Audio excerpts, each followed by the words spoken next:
नमोस्तु गुरुवर। आइए प्रारंभ करते हैं शंकाएं आपकी और सटीक आगमोक्त समाधान पूज्य मुनि श्री प्रमाण सागर जी के मुखारबिंद से। सुश्री धार्मी जैन, केशवनगर, उदयपुर। और तैयार हैं श्री सुशांत भैया, उदयपुर। नमोस्तु नमोस्तु नमोस्तु महाराज जी। हमारी पढ़ाई का इतना लोड रहता है, उससे भी हमें फुर्सत नहीं मिलती। आप मार्गदर्शन दीजिए कि हम जैन धर्म की शिक्षा हम किस प्रकार ग्रहण करें, क्योंकि इसमें हमें बहुत रुचि है।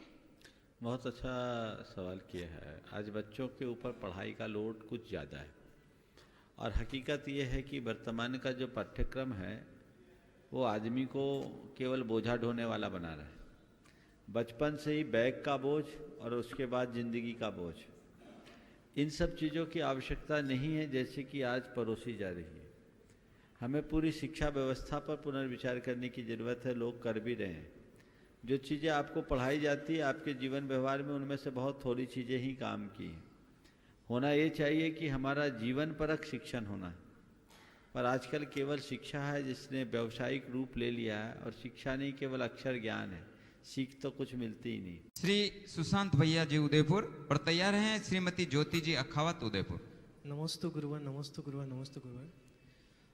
मुनिवर, मेरा प्रश्न यह है कि जब अंग्रेजों ने भारत पर राज्य किया था तो उन्होंने सिर्फ यही कहा था, यदि भारत पर राज्य करना हो तो भारत की शिक्षा पद्धति और उनके संस्कार को यदि हम बदल लिया जाए तो ही हम भारत पर राज्य कर सकते हैं।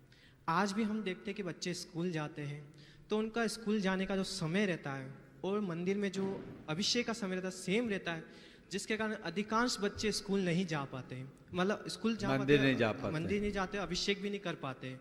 और जब अपनी क्लासेस रहती है रविवार के दिन पाठशाला के समय, उस समय भी बच्चों को बहुत प्रेरित किया जाता है। फिर भी बहुत सारे इनके क्लासेस रहते हैं, कभी एग्जाम आ जाते हैं, उस वजह से भी बच्चे आ नहीं पाते हैं। तो हम कैसे इन बच्चों को। देखिए, आपका सवाल अभी जो मैंने पहले चर्चा की उससे जुड़ा हुआ है। मैकाले ने 1835 में ब्रिटिश संसद में अपना बयान दिया था, वक्तव्य दिया था कि भारत पर राज्य करना है तो हमें यहाँ की पूरी शिक्षा नीति को बदलना होगा और इनके दिल दिमाग में ये भरना होगा कि जो कुछ इंग्लिश है वही सही है और हमें इनकी जो संस्कारों की बैकबोन है उसे तोड़ना पड़ेगा। और उसी नीति पर अंग्रेजों ने काम किया और 1858 में जाकर भारत में एक एजुकेशन एक्ट थोप दिया गया और हमारी जो परंपरागत गुरुकुल थे, उस समय 7 लाख गुरुकुल भारत में चलते थे और सारे के सारे गुरुकुल निःशुल्क चलते थे। उसकी व्यवस्था राजा करते थे और समाज करती थी। आधी भूमि राजा देते, आधी भूमि समाज, और भूमि की उपज से गुरुकुलों की व्यवस्था होती। और उस समय हमारा भारत विद्या का एक बहुत बड़ा केंद्र था। जब नई शिक्षा नीति सरकार ने घोषित की अंग्रेजों ने, तो उसी दिन से हमारे सारे गुरुकुल अवैध हो गए। हमारे शिक्षकों और अध्यापकों को दंडित किया गया और गुरुकुलों की संपत्ति को खुर्द-बुर्द कर दिया गया। इस प्रकार एक बहुत बड़ा प्रहार हुआ और उनने अपनी स्कूल की शुरुआत कर दी। उस समय शुरुआत हिंदी माध्यम ज़्यादा था, पद्धति वो थी। धीरे धीरे धीरे धीरे 80 के दशकों के बाद अंग्रेजी माध्यम का बढ़ावा इतना बोलबाला इतना बढ़ गया, उसे इतना बढ़ावा मिल गया कि हिंदी माध्यम ही खत्म। सवाल केवल माध्यम का ही नहीं है, सवाल पूरे पाठ्यक्रम का है, नीति का है। ये नीति भारत के सेहत के अनुकूल नहीं है। भारत को हम भारत तभी बना सकेंगे जब भारत में भारतीयता के अनुकूल शिक्षा दी जाए। अब इस पर पूरे विश्व में, पूरे देश में एक बहुत व्यापक चिंतन भी चल रहा है और वह दिन बहुत सुखद दिन होगा जब भारत में भारत की पुरातन परंपरा के अनुरूप शिक्षा की व्यवस्था की जाएगी। हमें उसके लिए प्रयास करना चाहिए। आपने जो कहा है, बिल्कुल वर्तमान जो स्कूली व्यवस्था है, खासकर कॉन्वेंट प्रणाली ने हमारे सारे संस्कारों की अंत्येष्टि कर दी। वो वहाँ जाने के बाद पूरी तरह संस्कारहीन बनते हैं और हमारी जो परंपरागत धार्मिक संस्कार है वो भी नष्ट भ्रष्ट हो जाते हैं। इसके लिए हमें बहुत व्यापकता से सोचना चाहिए। वैकल्पिक व्यवस्थाओं के बारे में भी सोचना चाहिए। एक वैकल्पिक व्यवस्था जिसका कई जगह अनुकरण किया गया कि उन्हीं स्कूलों को हम अपने माध्यम से संचालित करें, पर पद्धति तो वही है। नौकर बना करके हमें रख देते और क्या होता है। अभी प्यून की परीक्षा भर्ती के लिए 2.5 लाख ग्रेजुएट और पोस्ट ग्रेजुएट युवकों ने आवेदन दिया। प्यून की पोस्ट खाली थी उसके लिए। तो ये क्या है इस शिक्षा का परिणाम। हमें शिक्षा के उस स्वरूप को लागू करना चाहिए। अभी मुझे मालूम पड़ा गुजरात में साबरमती में हेमचंद्राचार्य संस्कृत पाठशाला के नाम से एक गुरुकुलम चलता है।